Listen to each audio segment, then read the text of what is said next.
Една жена загина, а 5 мина други беа ранети од човек за кој полицијата соопшти дека имал ментални здравствени проблеми и кој нападот го извршил со нож во центарот на Лондон.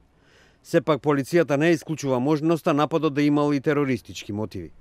Полицајците околу 22 часот и 30 минути биле повикани да дејствуваат откако човек вооружен со нож почнал да напаѓа луѓе на лондонскиот плоштад Расел, место во близина на самоубиствениот напад извршен во 2005 година.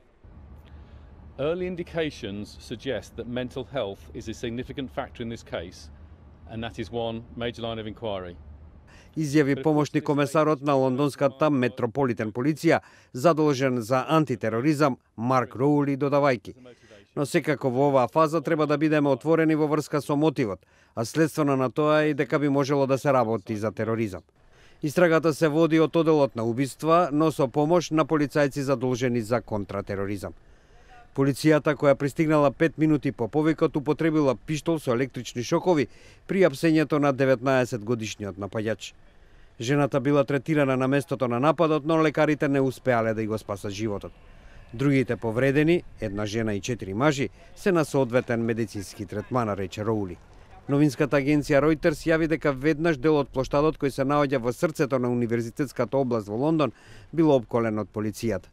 Во Британија останува вториот највисок степен на опасност, што подразбира дека се можни напади врз цивили.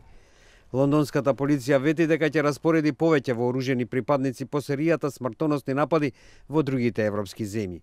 Британските безбедносни служби постојано предупредуваат дека милитантите на Исламската држава сакаат да извршуваат напади врз Британија, која е близок сојузник на Соединетите држави. Во неделата шефот на метрополитен полицијата во Лондон, Бернард Хоган Хоу, оцени дека прашањето е кога, а не дали ќе се случи напад во главниот град на Британија.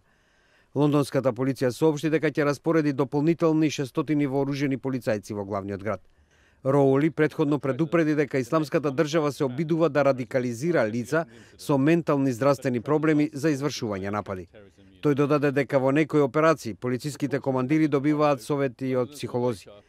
Лондон беше погоден од координирани самоубиствени бомбашки напади на 7 јули 2005 година, кога 4 исламски екстремисти активираа експлозиви во 3 метровозови и во еден автобус, при што загинаа 52 лица.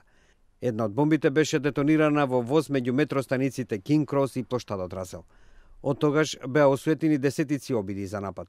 Сепак во 2013 година во јужниот дел на Лондон на улица 20 екстремисти убија војник кој не бил на должност.